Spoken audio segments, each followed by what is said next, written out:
Are you ready? It's time for the Pet Talk People.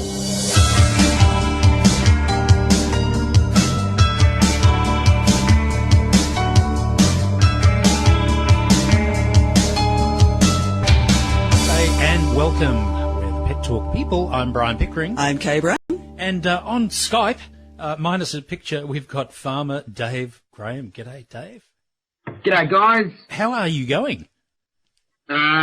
Well, after our massive weekend, pretty good. All back on track with everything at the centre and getting ready for all the new events that are going on. It was pretty awesome. I'm afraid we don't have any Skype vision of you today, but we do have you on Skype, which makes it sound a little bit better, I think. Well, we certainly do want to do a bit of a catch-up on what happened over the weekend when we all were at the Warringah Dogs Big Day Out, which was fantastic fun. But firstly, I did want to just remind people that this weekend in Sydney is going to be huge because the Spring Fair is on, and for anyone in the dog show world, and there are thousands of people, they'll all be descending on Erskine Park this weekend for a huge event. And unfortunately, I probably will only get there for a short time because we're also going to be going to GroomQuest 2013, which is another huge event in Sydney, which is going to have amazing new competitions, the first national grooming titles ever.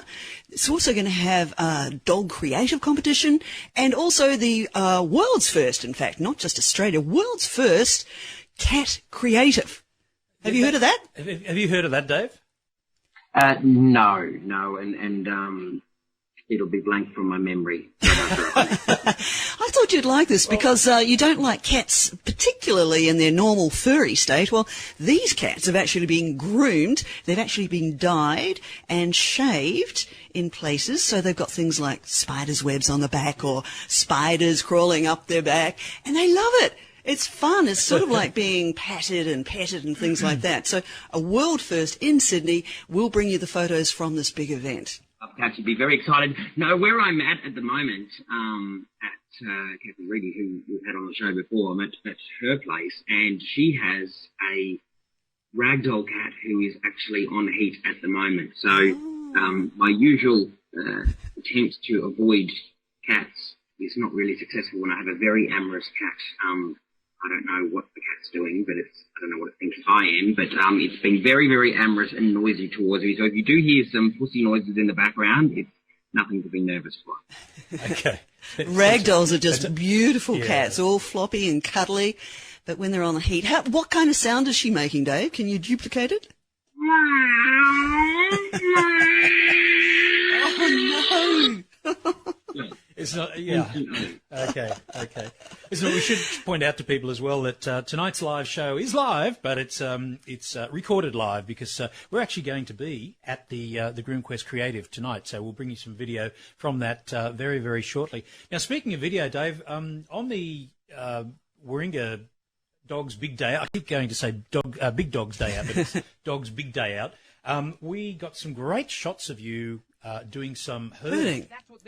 And tell us a little bit about the herding. I think it was like the first time that probably first time for many hundreds of years, that sheep were in Warringah, and it was pretty awesome for all the dogs there to have a go at sheep herding. I think we had about 30 dogs come through. Balance. It's when the Kelpie is on the opposite side, bringing the livestock back to you. You'll see that she does a little bit of a nip here and there on the heels. It will never, ever break the skin. Never break the skin. The Kelpies have incredible control and management over their teeth, and that's just to make sure that the sheep do exactly what they're supposed to do, and that is stay in a very tight-knit group. Very tight-knit group, and that's for safety. You always want to make sure that your sheep are in a tight-knit group to make sure that you get them exactly where you want them to go without any sheep going missing. Just turn that over the top there. And look at that, a beautiful stop there. Round of applause for Jess. Yeah, how good is that? Just a little nip in there just to make sure that she knows that she's still in control of these sheep. And you'll see the sheep are going to start doing a sheep pyramid here. And you can see this one's giving his friend a hug. Yes, very sweet sheep. Now, something to take into account is these sheep here are bred for this exact purpose. So we train all of our dogs on 100 different sheep that we have out at our training centre, and so they're bred for it. So don't think at all that the sheep don't enjoy it. They definitely do. They run into our round yards every day that they're supposed to be doing their work, and they've got very, very thick skin. In fact, we're in the northern suburbs, aren't we? Who's got a BMW? Yeah, all you BMW owners, when you sit on your leather seats, it's these type of sheep that those leather seats are made out of. It's a very thick but very soft leather, and all BMWs in the world are made out of this African. They're called a Namibian white dorper or a South African dorper, and that's what all the seat covers in BMWs are made out of. It's very soft but very strong, and that does allow, of course, some strength so that if a dog does accidentally bite a sheep, that he won't get the sheep injured at all. Now, I did see some interesting designer dogs, shall we say, at the Dogs' Big Day Out, and I imagine that some of those oodles had some working dogs in them as well. Did you have any oodles have a go at herding? We did have, yes, we did. We had a lot of interesting breeds. We had Briards, German Shepherd dogs.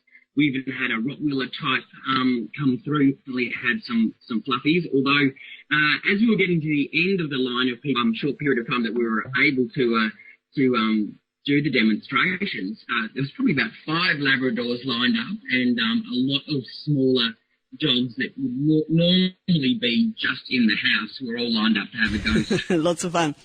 Okay, so what else happened on the Dogs' Big Day Out that caught your attention, Dave? Because you were all over the place. Yeah, it was a huge day, and the guys at Warringah Council obviously put a lot into making sure that any owner of any type of dog had something to get out of the day. So I loved all the different competitions. The amount of people that went to a lot of trouble making their own costumes for all the different competitions and the pageants that you guys had going on the main stage, that was definitely a highlight. And the diversity in breeds that were there, I mean, there was a lot of breeds there that you rarely get to see out and about. And like those Nova Scotia Duck Colony Retrievers that were there, all the different Moodle type crosses that were there. It was pretty awesome to note that there is a huge diversity in breeds, and that people do have a big interest in keeping all sorts of breeds as pets and not just sticking to, your top 5 breeds that we all know and love. Well, that definitely was one of the highlights of the day, and we've actually got a little bit of vision, a little bit of raw vision, which we put up on YouTube through the week. But it shows you and Kay getting into the act and making sure that all the animals got a fair go. And the great thing about it was we didn't have to pick the winners. We got the mayor, I think it was, and the local councillor. Yes, and yes. that was terrific. Have a look at this. And what type of dog do we have here? A Shih Tzu cross. A Shih Tzu cross pug, so it's a shitty pug. So there you go, Dave. That was a great competition and a well-deserved winner. That was the winner. We didn't actually see the winner in this video, but the winner was in fact that Great Dane, looking like a horse with a saddle and the wonderful saddle cloth that the little 6-year-old girl had decorated all by herself. It was very cute. Yes.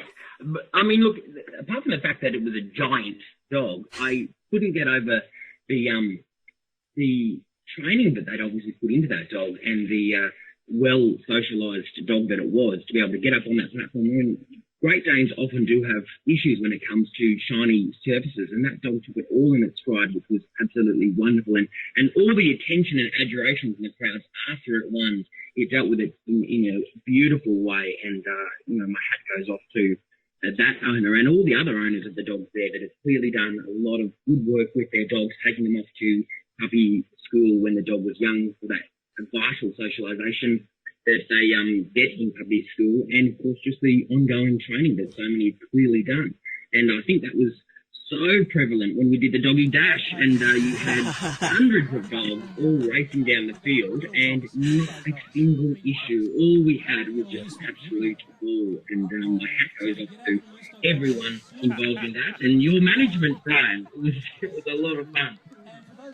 My management or mismanagement, yeah. Look, it's very hard. You've got to yell out and try and get the crowd excited, but they were excited, and it was a lot of fun. And look, in the 8 or 10 years or so that we've been, I guess, running the doggy dashes for councils, we really have never ever had a single issue with regards to dogs biting each other, attacking children on the side or anything. The only thing that ever happened once was an event up around Pittwater Way where the dog actually ran off. It was a greyhound. It ran off to its local its local play area that it was used to doing. So that was a bit of fun.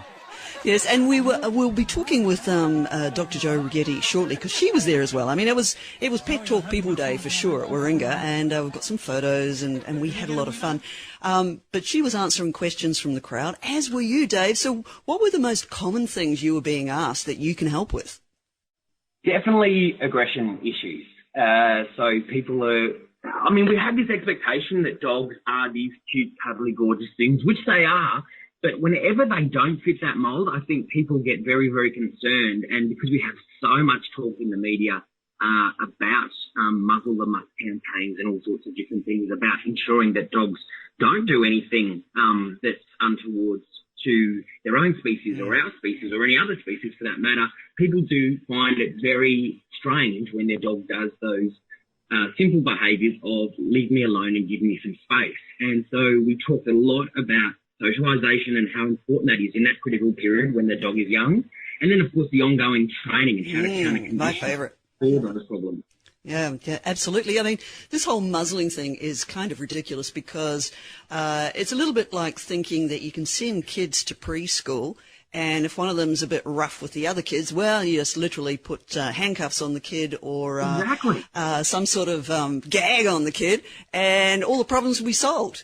It's crazy that there is even this conversation that we should deal with symptoms rather than the core issues. Yes. The core issues are pretty simple, and that is that we need to always work on ensuring that we train our dogs to be okay with strange stimuli. And that's why that socialisation period is so important for every dog owner, to make sure that their dog is exposed to all sorts of strange things when it is a puppy and when it has that critical period in its development.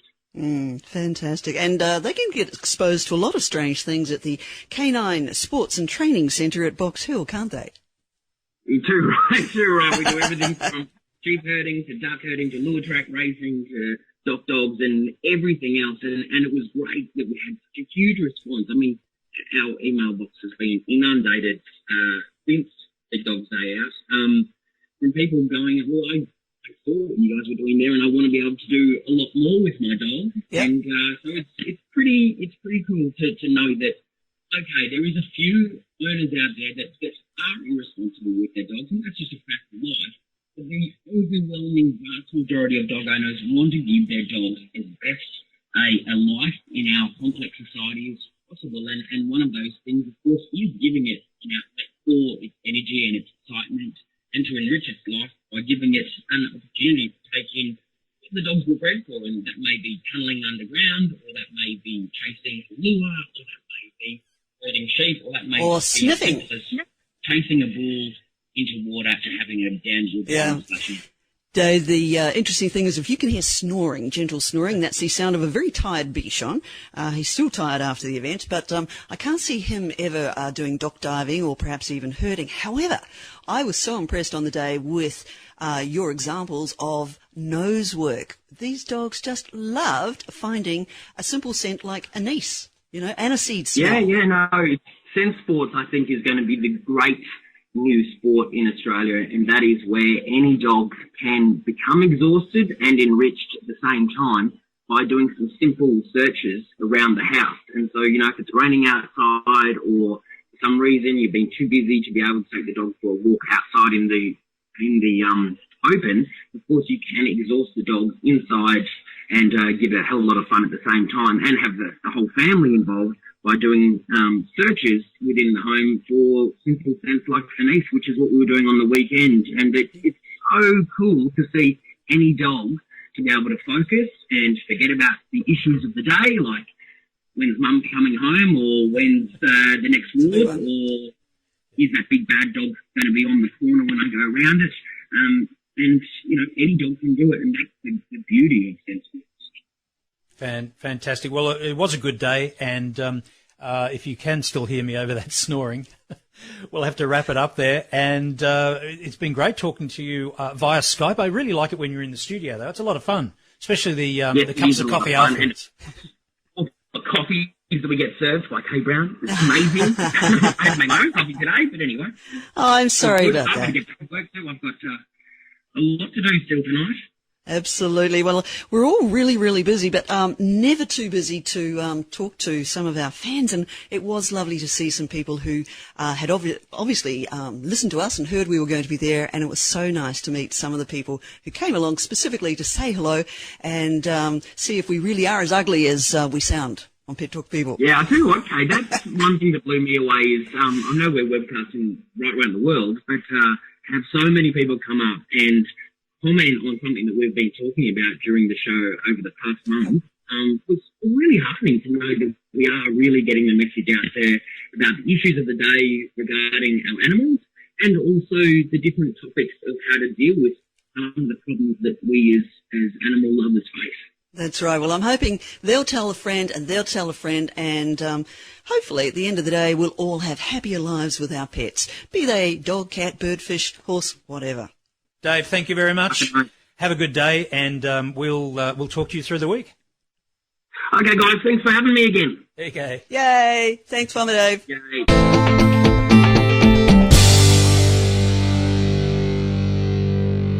In recent times, the New South Wales government has decided to fast-track some new laws which they say will make the community safer. They want to make a law which has dogs that are potentially dangerous be declared menacing, and those dogs then will have to wear a muzzle in public and be desexed.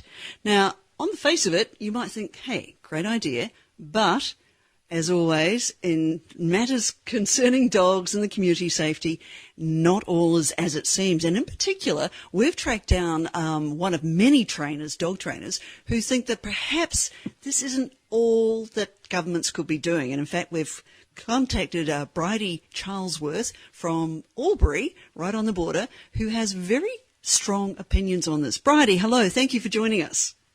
Hi, how you going? Very well indeed. Now, we noticed your article, or you being quoted in the article in the Border Mail. What is it that you think is right and wrong about these new changes? According to the Australian Veterinary Association reports from August of last year, I think it's 81% of attacks happen from a dog that is known to the family or in the family home or at a friend's home. So that leaves 19% that it'll be addressing at most.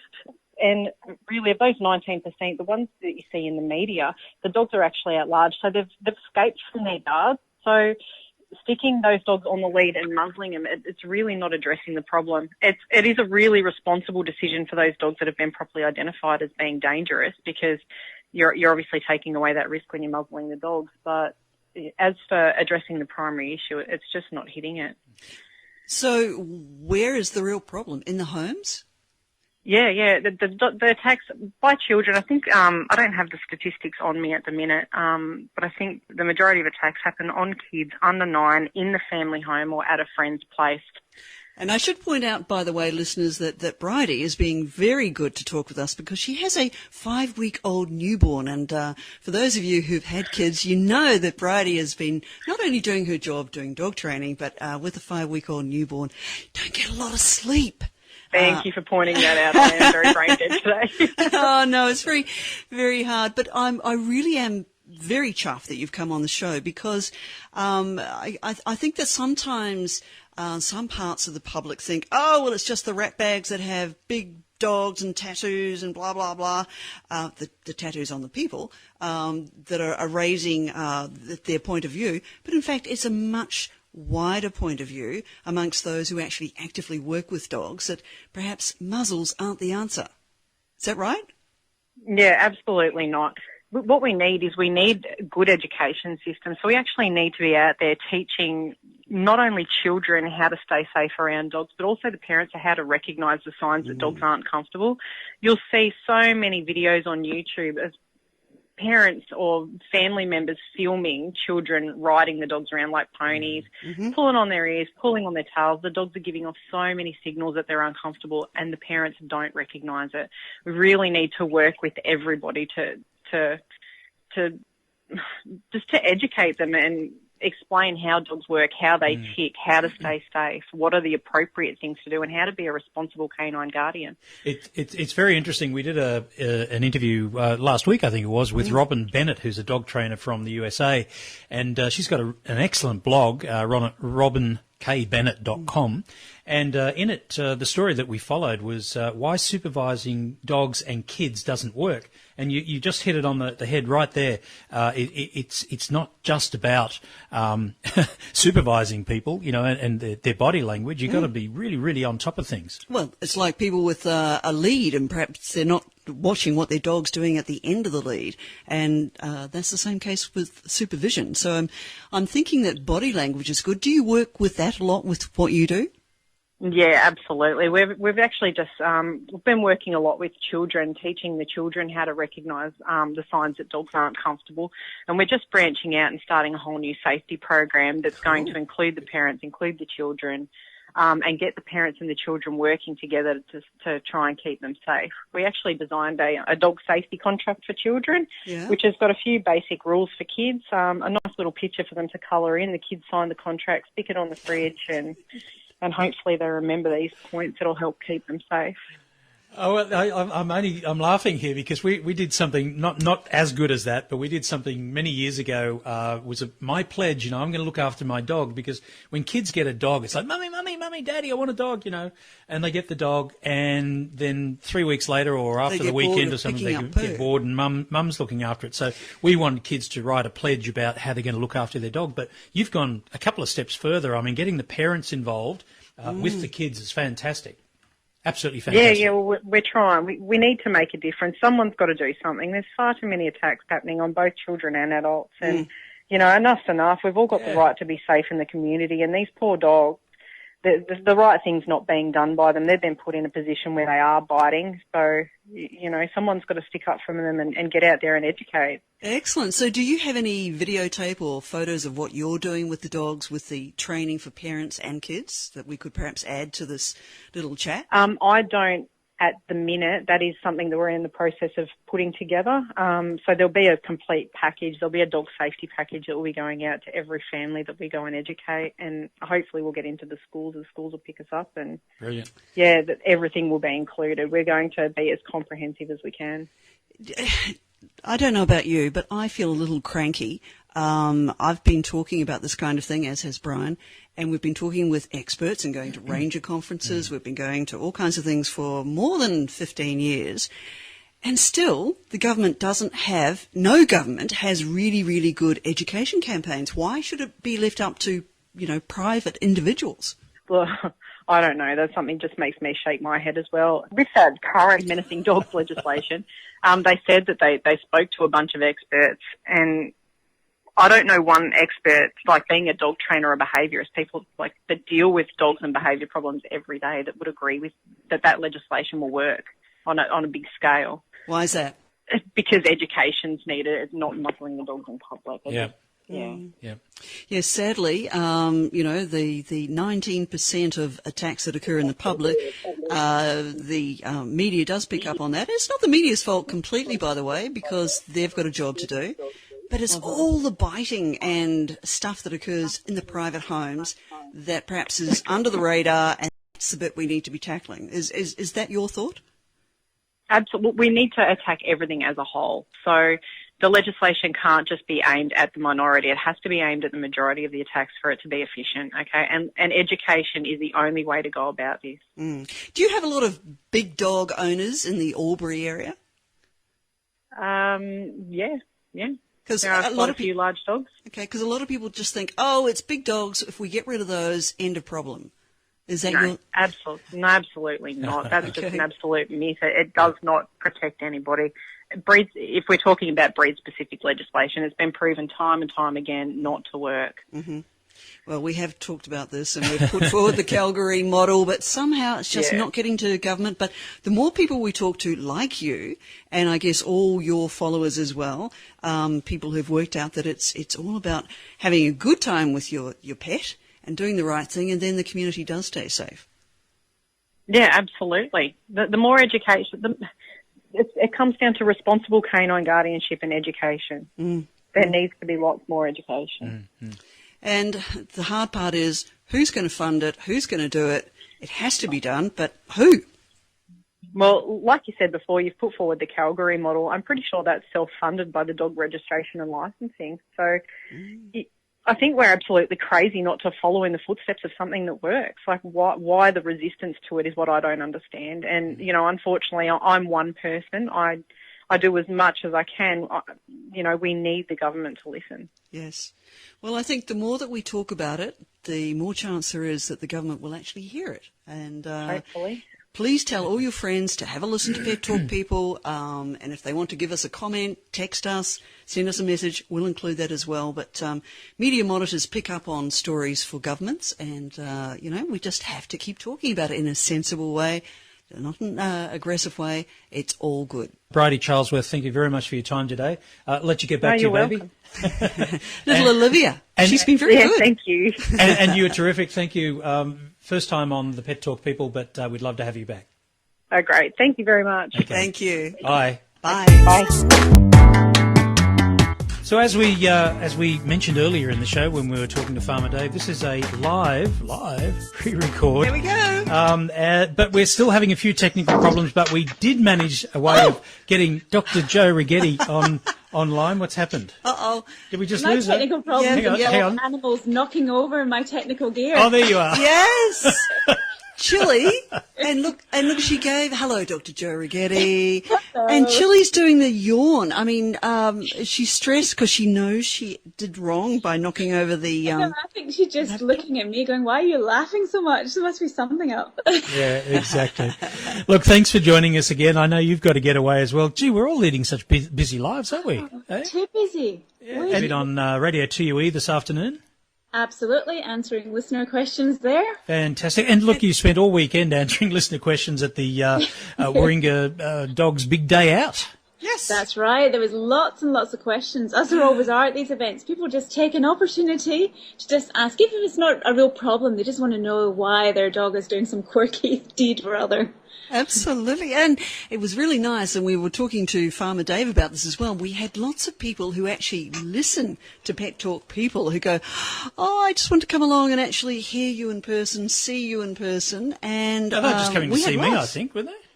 Oh, it's so lovely, isn't it?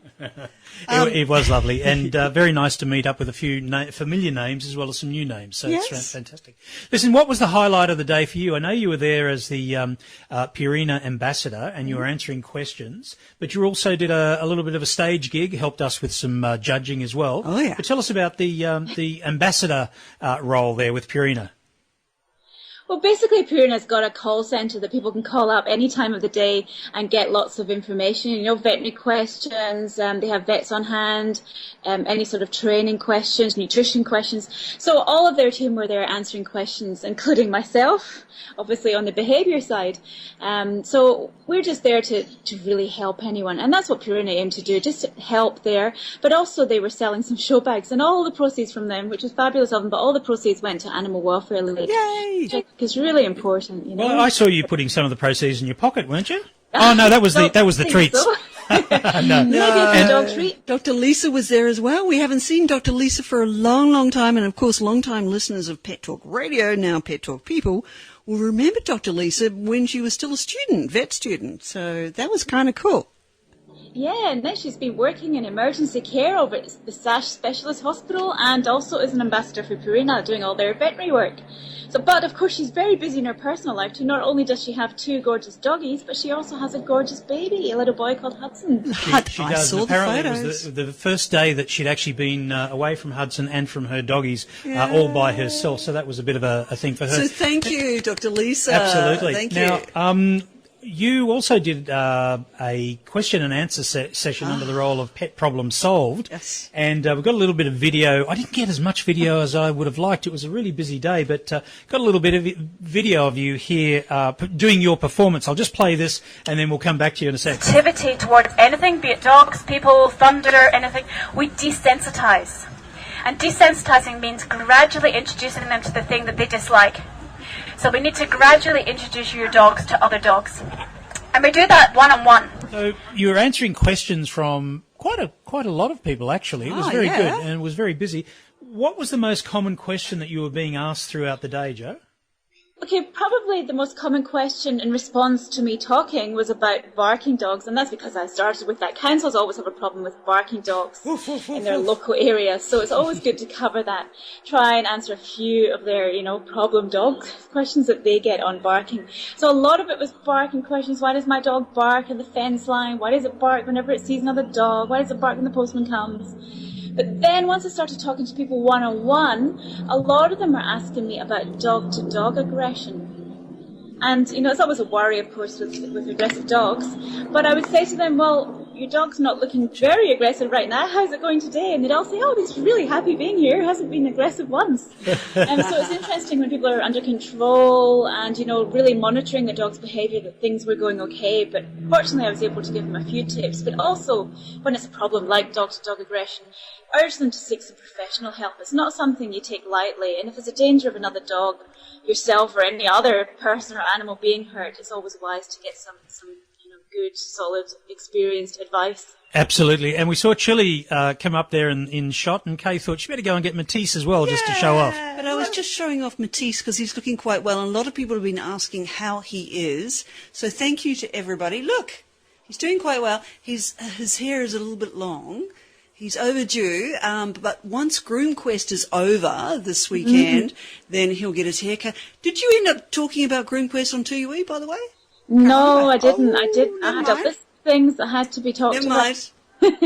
No, but Matisse was looking fantastic. I thought, wow, he's really good. He seemed to be really enjoying himself at the weekend. Oh, yeah, yes. Look, he was, and he had his Grand Jack, which is Kay's dad, to help walk him around, and he was totally zonked. When was it? Monday. He just slept all day. Oh. Yeah. The rest of us could probably do with a day like that as well, but sadly it doesn't happen. And thank you for the story last week on the aged care initiative from Animal Welfare League. We posted that up yesterday and had quite a number of comments already. People just saying that it's a great idea, and that it is very sad when people, and farmers in particular, perhaps who have to leave the land, have to leave all their animals behind. So AWL is doing a great thing there. Absolutely. I've had a lot of response from it as well. People just think, thanking everyone for getting involved in this, because maybe you can't do it yourself, but you know that you're going to be there one day. So if somebody else is helping us get into our old age with our pets with us, we should all be happy for that. Yeah, it's kind of something we forget about day to day, isn't it? That I guess one day we're all going to get old. I mean, not me, but other people. Never any of us, just everyone else. He's going to be playing the Beatles in the old person's home, I can tell you. Well, I grew up in the era of punk, maybe the Sex Pistols. So did I. That's why we get along so well. So, I can't do that. And I saw you at Song Pop again at 6:30 this morning. Don't you get any sleep? Yep. Got to challenge a few people out there. See who can name a song fastest of all. Hey, speaking of challenges, I need to put out a challenge, because what we want to do for next week or the week after is which is the wussier, sweeter dog, because we're down to just one dog and we do want to get another one. Mm-hmm. And I've heard some people have said, oh, boy dogs are much sweeter than girl dogs. And then other people have said, no, girl dogs, great. Girl dogs, great. Now, I know you've got girl dogs, always had girl dogs. Mm-hmm. I've had 3-4 boy dogs and 1 girl dog. I'm open to ideas. So whatever people want to suggest, what is it? Listen, I grew up with boy dogs, and since I've been an adult, I've only had girl dogs. And I've certainly been more closer to my dogs now that I'm an adult, but that's probably just because I invest a whole lot more time into them now than I used to when I was very little. So I think, you get what you invest. Ah, perfect. Actually, I'm kind of that opinion too. All righty. Well, look, thank you very much for joining us again. I know you got another appointment to rush off to, and we will definitely try and make sure that Skype is working next week. I quite like doing it via Skype, but as you know, you're always welcome over here. Yes. Thank you. I will come and join you. And then what do we call it? A pet talk people party. Yes, and bring Chili to play with Tees. They love each other. Yeah. Bye-bye, Chili. I heard her name. Bye-bye, Chili. Bye, Chili. Bye, Joe. See ya. Thank you. So welcome back to the show, Dr. Joe Sillince from Pets Australia. Hello, hello. Now, Joe, a lot's been happening in the 2 weeks that we haven't spoken to you, but what I would like to know, and I know some of our listeners would like to know, is a little bit about Pets Australia itself. What are you doing for the industry? What are you doing for pet owners? What are some of the programs you've got running there? Well, Pets Australia is for pet owners and pet industries, and in sort of any given week, we'll be running parvo vaccine and tick seminars. We'll be doing training courses on pet first aid, client service and grooming technicians. We're working with government to have grooming recognised as a profession, or at least as an occupation, so we can get apprenticeships and proper training going. We're working with state governments and, in particular, state breed groups to try and stop breed discrimination happening. We're doing a lot of work with media promoting pet education and why people should own pets. It's good for you. We're developing a pet rehoming scheme, which is very different to the one that's out there right now. It'll actually send messages direct to breeders, and it won't make other pet businesses pay for any retail mistakes, and it won't result in animals being dumped on the RSPCA, and so it's coming together really nicely. We've got more than 30 client education handouts, so our members can provide their clients with really good quality information, and we're providing support and training to pet businesses to improve their professionalism. Now, that's just a short sort of snapshot. I could go on all afternoon. No, we can't let you do that. I'm sorry, this is not a paid-for advertisement. But, Joe, you're not shy about giving your opinion, and we do know that recently the New South Wales government has brought in new laws regarding muzzling of pets that are deemed potentially dangerous, menacing, and desexing them. Now, we've talked to some other trainers and other people who've said, absolutely interesting idea, it could potentially work, but it's ignoring the education component. What do you think? Oh, look, governments aren't good at education. We know that. But having said that, the menacing dogs category is really actually quite useful because at the moment, or at least up until the laws were passed, there were only two categories, a great dog or a dangerous dog. And so what would happen is you'd get, dogs that would rush up to people in the park and they'd actually bite people, but weren't declared dangerous. Or they'd rush up and kill a pet, but they weren't declared dangerous because dangerous doesn't include killing pets. Really? Or, in the case of my own daughter, they'd rush around the park rounding up children and putting them terrified into the corner of the park. Now, that kind of behaviour reflects an owner attitude. It really does. And the beautiful part about that now is that the menacing dogs category means that inspectors can work with the owners before the dog actually does any damage. Excellent. So it's been tried in Victoria. It's worked very well. It's kept a lot of dogs out of the dangerous dogs category, which is really useful. And the most important thing of all, it's something positive that isn't just a knee-jerk breed discrimination reaction. And the cool thing is that I've talked to some rangers who've said this would give us another option. The only thing is to ensure that they have the appropriate qualifications and training and things like that. Because there are people who go, oh, well, in Victoria, God bless them, they are putting dogs down based on looks. This is totally different. This is based on potential danger. So, there's still a bit of stuff to be worked out. The devil is in the detail. Yeah, and clearly, the inspectors are in a very difficult situation. There is a category in the USA that is a checklist for identifying a dangerous dog. Now, that checklist would be extremely useful in the menacing category. Good. Because it includes things like, is the dog properly confined? Is the dog properly trained? Does the dog spend time indoors? Is the dog ever chained? It gives all of those warning signals that inspectors can use. And that checklist is really, really useful when an inspector's looking at the possibility of declaring a dog menacing. Well, that means that they're actually doing something and not shutting the gate after the horse has bolted, so to speak. And none of us like to see any kind of dog attacks, and we've seen far too many. There have been some in recent days, animals getting out. But, putting muzzles on pets when they're officially going out in public, that's actually not going to do anything about dogs that accidentally get out, right? Yeah, that's always true. And again, at the moment, if a dog accidentally gets out and rushes up to people and frightens them, before the laws were passed, you had to declare that dog dangerous. And that was not a good place to be. Now, if the dog gets out and rushes up and frightens a group of kids in the park, you can declare it menacing, and that means that the inspector then works with you to make sure that dog doesn't get out again. So it's potentially really positive. I like the idea, because I'd rather have the inspector or the rangers or the trainers coming up to the owners and going, "Oi, boo, train your dog."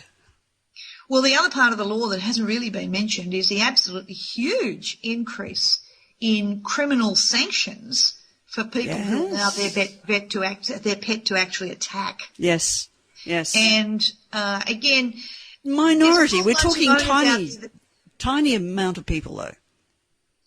Oh no, we're talking some pretty, and the possibility of jail time too now. Yeah, but tiny amount of people who are involved, because there aren't many people that are really doing the wrong thing with dogs compared to the bulk.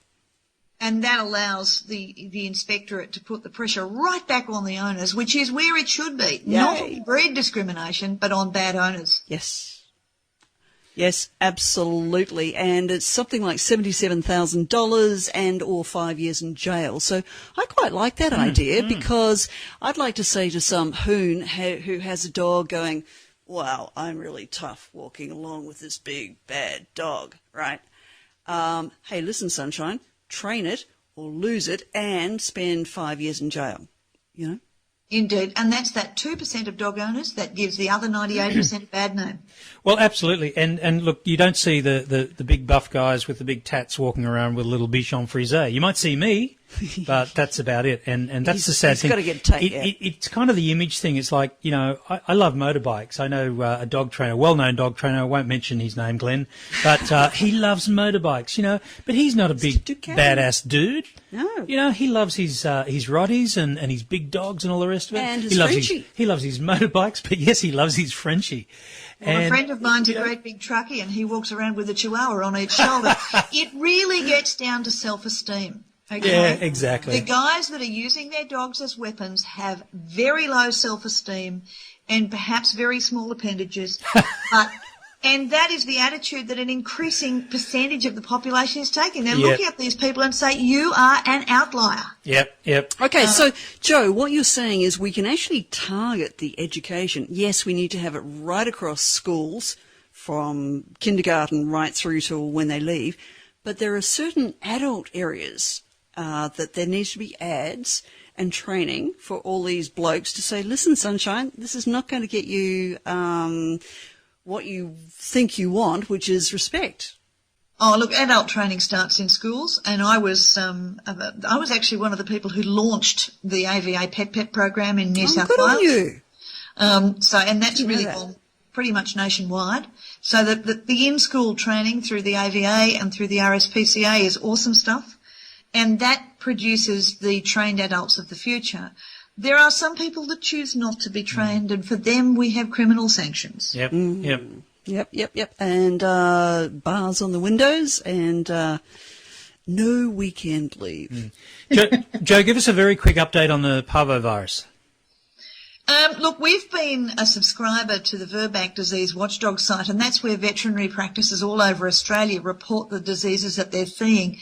There's been a major outbreak in the last 6 months in the Hunter region of New South Wales, which is a little to the west of Newcastle. And that's moved now upwards towards Port Macquarie. Kempsey's seeing a few cases now. Coffs Harbour is very worried that they're next.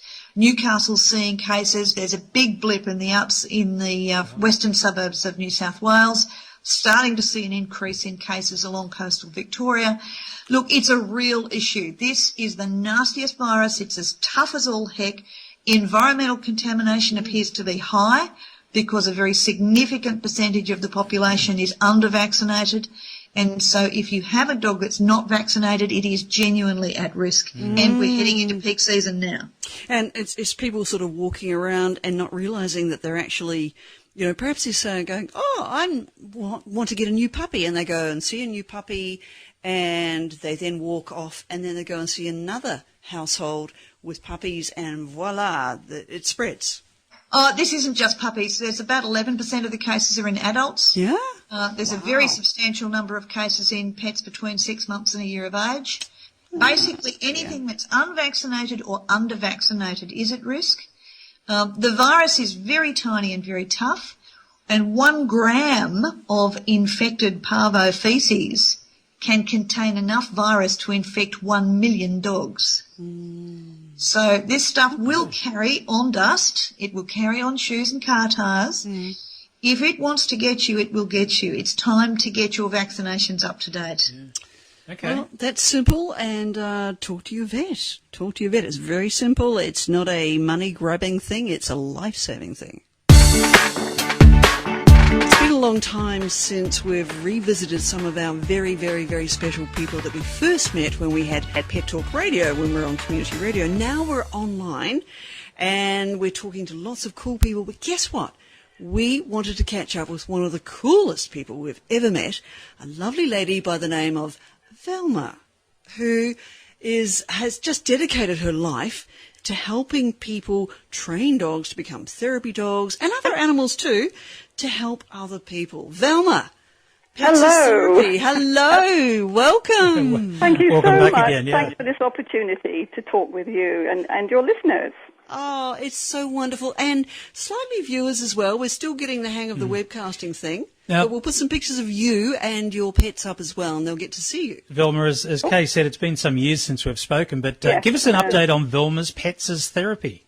Okay, well, I was just an ordinary person with a 9-to-5 jobbish, and then I became suddenly very sick. I thought I had the flu, so I went to bed and basically got up about 2 years later. Wow. I remember you telling us. Yeah. Yes. The doctors decided it was chronic fatigue syndrome. It was, however, extremely painful, and I was on bucket loads of painkillers every single day. I was in bed almost the whole time. It hurt just to turn over. It hurt enormously. And I'm not sure I would have even got through that without my darling miniature poodle, Honey. Well, Honey. as you know, we have a soft spot for poodles, and Honey sounds like a real sweetheart. Well, she was my very first poodle, and she was, well, as they are, highly intelligent. She was extremely affectionate. And when I was in bed, she was forever there. She was always with me. And when talking became difficult or too tiring, then we just used to communicate visually and I suppose just telepathically. But she seemed to know when I was particularly upset or in a lot of pain. And the interesting thing was, when I was in a lot of pain, I had a lot of headaches in a certain area on my forehead. And she would just come up alongside me and I'd place my hand on her back. And the truth was, the pain seemed to not particularly go away completely, but it did cease. It just got lesser and lesser. And I thought it was just because I loved her and she loved me, and I didn't know what was going on. But the truth is, when we interact with a very friendly pet, then certain chemicals are released in the brain that have been proven to reduce pain. So not only do our pets make us feel good, actually reduces pain, which is quite miraculous. And then I started to get better, and of course I felt very, very sorry for all those other people who might have been bedbound or and didn't have a Honey. Without a Honey. So again, as I started to get better, I visited the local nursing home with my friend's dog, Max. Okay. Because Honey just loved me and no one else. Poodles can be like that. And miraculously, the same thing was happening, even though they didn't really know Max. They would smile, and you could see it just made all the difference to their lives, having a furry, friendly pet to cuddle and kiss and talk to. And no one telling them what to do this, do that, get out of bed, get into bed, blah, blah, blah. Exactly. So that's Fifi. She likes to join in on my conversation. Hi, Fifi. I'm going to send you a picture. Just wait, Fifi. It's not your turn, all right? Wait. Yeah, so Fifi, of course, is a poodle. She's saying that I'm the best poodle of all. So, no, yes, you are, but just be quiet, please. Yes, so basically that's how it started, and right from the very beginning it was very clear that there was a lot of benefits and joy that pets could offer people. Well, you've certainly been a bit of a milestone, I suppose, and a empowering force for people in Australia to do a lot of similar programs that you've been doing, but you were amongst the first, if not the very first here in Australia, which is fantastic. We actually spoke to Dr. Joe Righetti last week, who's National Ambassador for the Animal Welfare League Australia, and I think they've even picked up on your vibe there. They're starting to look at ways of getting permanent pets into residents' permanent care, which is fantastic. Yes. And the interesting thing was we were visiting a particular nursing home, and at that point, no pets ever were resident in nursing homes. And we were visiting somewhere for about 2 years. And the benefits were so great that they changed their policies and actually allowed some of their residents to have their own residential dogs. And that was purely based on the benefits that they could see through our program. So that's wonderful. And you've done all this, teachers. Okay, so you've done all this off your own bat. You've put your own shirt on the line, and you've just pushed it. That's fantastic. Quickly, I did because I believe in it so much. Well, there's another story. There's another story here. This is about the little cat. What's this little cat's name? Yes. Well, one of our volunteers breeds cats, and she had one litter, and one of the cats was smaller than the others. So right from the beginning there was a problem, and then the cat took a fall and was paralyzed in the back legs. So even from about a week old, the cat was paralyzed, and the vet was saying, there's nothing we can do about this cat, we just have to sadly put the cat down. And my friend said, well, I've been studying Reiki now for a few years, so I'm going to give my cat Reiki. And so she went away, gave the cat Reiki, and that was 6 months ago. I think I sent you some photos there. You did, yeah, and we're showing those right now. And the thing is, with Reiki, we've had a Reiki practitioner on, Lisa Aston, not that long ago. But tell me about your friend. And she kindly sent some to Matisse, by the way. She did. Thank you very much, Lisa. But look, tell me about your friend and the Reiki. Just describe how it works for those people who perhaps don't understand or perhaps don't even believe. Well, I'm kind of open to those sorts of things. I'm open to anything that might help or might work. If it doesn't hurt, hopefully it will help. Exactly. So as long as the animal's initially been taken to the vet. Yes. So that's very, very important. But then there's all these alternative services, and one is Reiki. And basically, how I believe it works, it's just where someone uses their own energy, and they tap into another sort of energy, and use their hands to bring healing energy to the place that's injured. And they can even do it from a distance. And even from a distance. And some people can do it without even knowing it. When I was a little girl, my mother used to suffer from really bad headaches. I now probably suspect she had migraines. But she used to get great comfort from me just rubbing her forehead and putting my hand on her forehead. And I like to think that perhaps that was it. I don't know. I've not studied Reiki or anything else. But I do think that if we consciously say, go away pain, hopefully it helps. I think it's the intent, isn't it? I think so. Seems to, I don't know how it works, but initiate some sort of healing energy somewhere. So you probably were, yes, giving Reiki to your mother. I mean, it was just miraculous when she told me about Tiny Tim. And you can see the first photos. I mean, he's only about a week or so old. You can see that his back legs are completely paralyzed. And then after Reiki, he's walking. And now that was 6 months ago. And no other treatment? No. Amazing. The vet couldn't do anything for him. There you go. So no medication at all. So, and now Tiny Tim's a therapy pet, I believe. Yes, so he's currently being trained for pets as therapy because she trains her cat. She's got several cats. What a great story. Accredited, fully accredited pets as therapy cats that visit nursing homes. For the cats, they have to walk on a harness. She actually teaches her cat tricks. So they do things like high five, yes, they can. retrieve, all sorts sorts of things. Sometimes she can even train them to speak on cue. Yes. Wow. Coming back to you, Velma, what Yes. are your dreams and your passions for the future for Velma's Pets Therapy? Okay, well, that's an easy one. Our motto, or my motto, I guess, the whole time is to enrich people's lives by bringing people and pets together. And just educating people on how wonderful, wonderful animals are. And basically, the people like us know that. Yes. But there's a lot of other people that don't know that. So I'm very big on respect to all animals. And by doing pet therapy, it demonstrates exactly how smart they are, how wonderful it is to have them in our lives.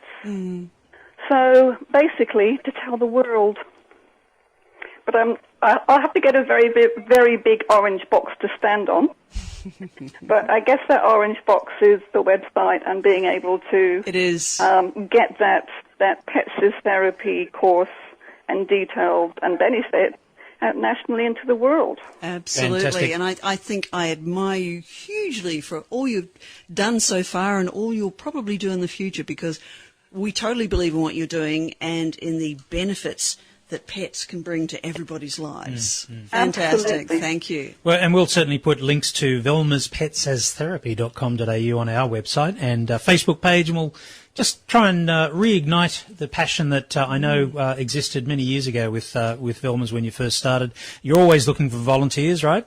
Absolutely. Yeah. We always have a customer waiting list. Oh, wow. Okay. Oh, a customer waiting list. Okay. So that means... First month we've had a customer waiting list. We never have enough visiting volunteers. well, that's what you need, more volunteers. So, Yeah. we don't need more customers just yet. We just need more volunteers. We've always got customers. We always need more volunteers to service those customers. Good. Okay, Velma, can we organise Matisse to be a potential therapy dog, even though he's an old boy now? Their age is completely irrelevant. Excellent. And the breed is irrelevant. The only thing that matters is them. They have to really enjoy it. I think Guess what? Guess what? He's a big wuss. My father's here at the moment, and he just insists on my father sitting down so he can cuddle him and smooch him. So, yes, I think there's potential. The number one priority is that they must really, really love meeting strangers and get lots of attention. Yeah. And as long as they love that, then we can offer all the other training. Excellent. Thank you so much. Velma Violet Harris, thank you very much for joining us again on the Pet Talk People. Thank you very much, Kay and Brian. Thank you. Thank you. So there we go. That's it for this week, our pre-recorded live show, which we had to do. Everyone was busy doing something. We're going out to the GroomQuest 2013 Creative. Purina GroomQuest. That's the one for the creative grooming tonight on Wednesday. And so that's why we had to record it live, but we wanted you to have the show certainly available at the same time. So until next week, thanks for joining us. See ya. Bye. Tell us what you want to hear next. Bye.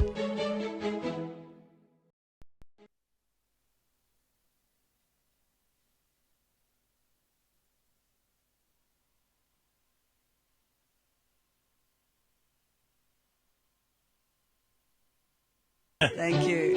So there we go. That's it for this week, our pre-recorded live show, which we had to do. Everyone was busy doing something. We're going out to the GroomQuest 2013 Creative. Purina GroomQuest. That's the one for the creative grooming tonight on Wednesday. And so that's why we had to record it live, but we wanted you to have the show certainly available at the same time. So until next week, thanks for joining us. See ya. Bye. Tell us what you want to hear next. Bye.